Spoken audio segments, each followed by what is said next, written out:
So this has been one of the most requested video on our channel. And finally we are creating that, which is about what to pack when you are coming to Australia for your studies. Without wasting any time, let's dive into this video. Now your packing will depend upon three main factors. So the first factor is the city you are coming in. It will depend a lot on the city that you're coming in, because some cities stay warm during the year while others get really cold in the winters. So your packing will depend on this factor. The second is the type of accommodation you're coming in. So there are different type of accommodations students usually live in. So you got university accommodation, purpose-built student accommodations, hotels, Airbnb, or living with your friend or family here. Now it will depend upon the facilities that are already there in these accommodation types. So depending upon whichever accommodation you are coming in, you may have to pack less or more of certain items. And last but not the least, which is very important, is your personal choice.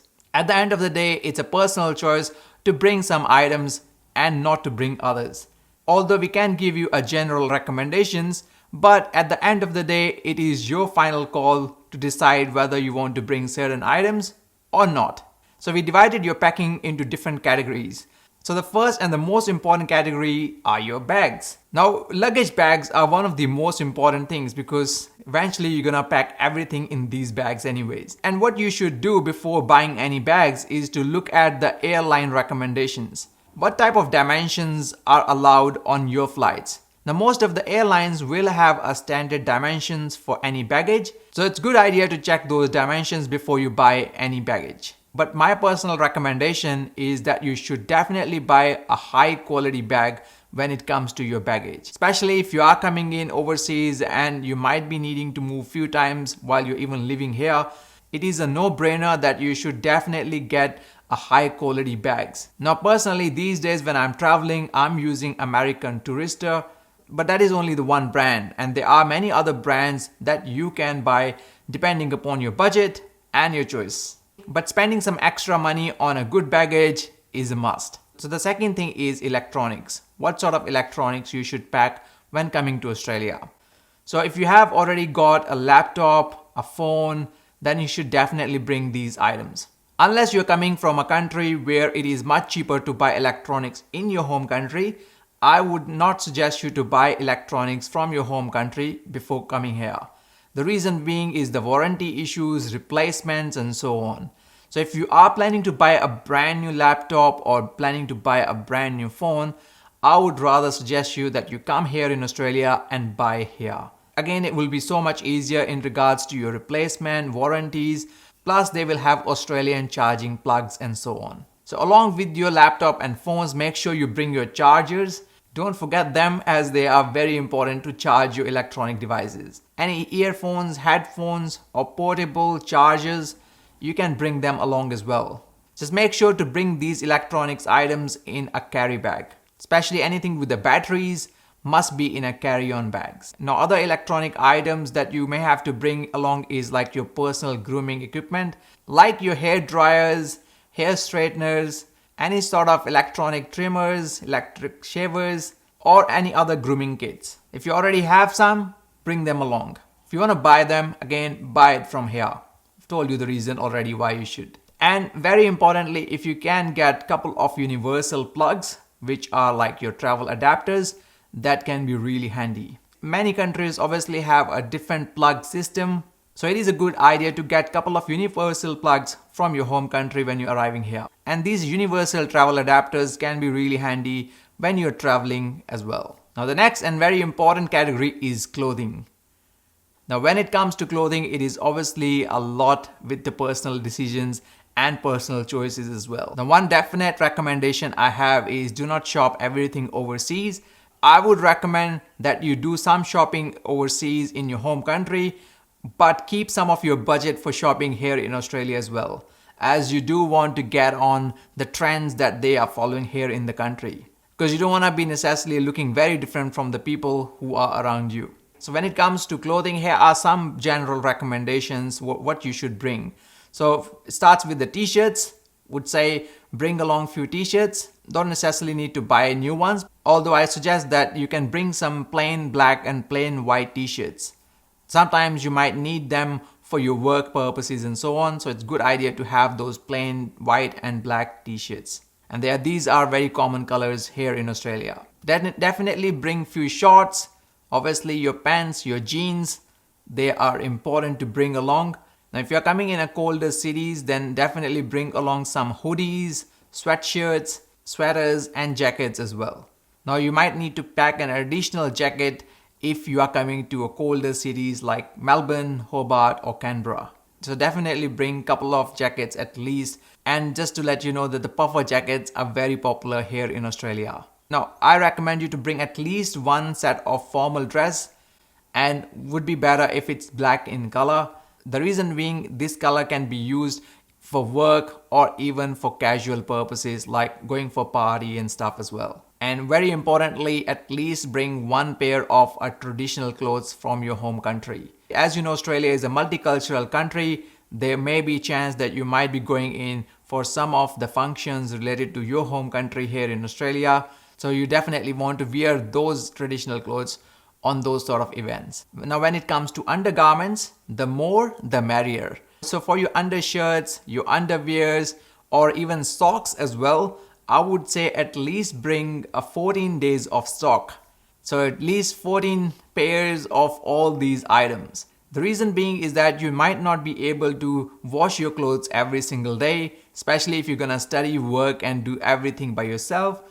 And you might be doing it on a weekly. Sometimes if it gets busy, you might be doing it on a fortnightly basis. So it will be a good idea to bring at least 14 pairs of these items so you can survive without cleaning those things for at least 2 weeks. Bring along at least a couple of pairs of your sleepwear as well. And don't forget to bring some face masks as well. Now the next item is the footwear. So when it comes to footwear, definitely bring one formal shoes. Black plain is the best option to go with. 1 or 2 pairs of casual shoes, and if you can put it in your baggage, 1 pair of semi-casual shoes as well. You must bring at least 1 pair of flip-flops or sliders. They are the must, or as we call it in Australia, thongs. The next item will be related to your kitchen. So at least bring 1 to 2 items of plates, cups, cutleries, including your spoons, knives and forks. Don't bring any sharp equipment such as kitchen knife and so on.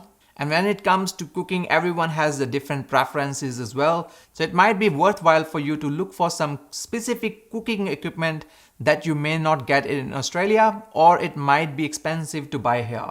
So I would suggest you to compare some of these items, what you can get from your home country and what you can get it in Australia. And if it's expensive in Australia, definitely buy them from your home country and bring along in your bag. As I come from Indian background, one of the things that I did was bringing a pressure cooker.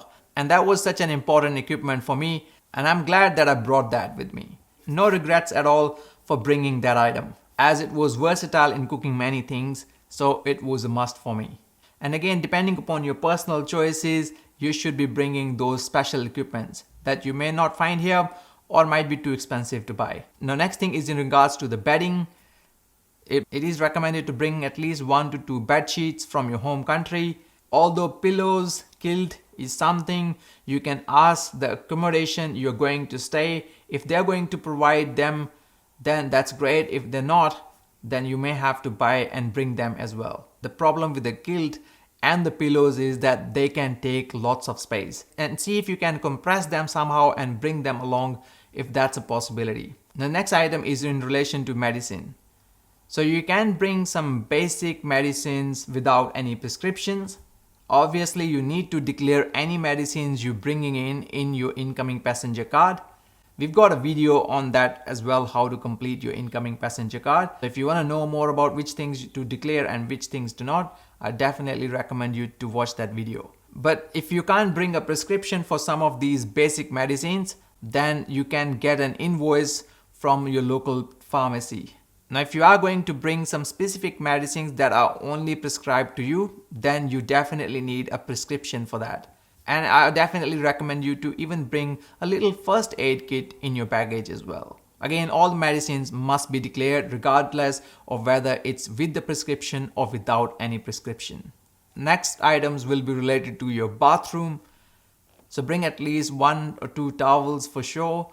And you should definitely look at bringing in at least one daily use item in your bathroom as well, such as soap, shampoo, toothpaste, toothbrush, face wash, and any other creams that you use on a regular basis. And if you're using any specific creams, might be worthwhile to get some additional package for those creams. The next item will be stationery. So as you're coming here for your studies, might be worthwhile to pack up some stationery. That includes few notebooks, pens, pencils, some basic calculator, at least for non-finance students. Now the last section will be food or snacks. Now generally speaking, there are some items you are allowed to bring when it comes to food, and there are many others you're not. Australian Border Force and Australian Customs are very strict in regards to what you can and what you can't bring. But you can definitely bring some ready to eat snacks like your biscuits, cookies, chips. Now as I mentioned earlier, there are some food items you're allowed to bring while others you're not. And for that, we got a really useful videos as well on the things you can and you can't bring into Australia. So I highly recommend you to check that video out.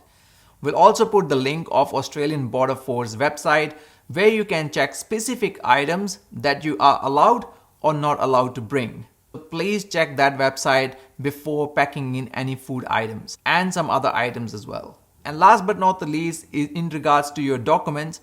Now if you want to know about what documents you should carry along when you're coming to Australia, we got a video on that as well. So I highly recommend you to watch this specific video where we discuss on what sort of documents we suggest you to bring. Obviously some COVID related documents might be outdated. You might not need to bring those documents, but there are very other important documents that you should bring. So this video is highly recommended for that. Now I might have missed 1 or 2 items here or there, and for that specific reason we created this comprehensive checklist on what you should pack when you're coming to Australia for your studies. You can download that from the link in the description. And as always, all the useful links will be in the description below as well, so make sure to check them out. And if you have any specific questions regarding packing as well, please put them in the comment section below. We'll love to help as many as we can. And if you do find any value in this video, make sure to share it with your friends as well. And as always, thanks for watching. See you in the next one.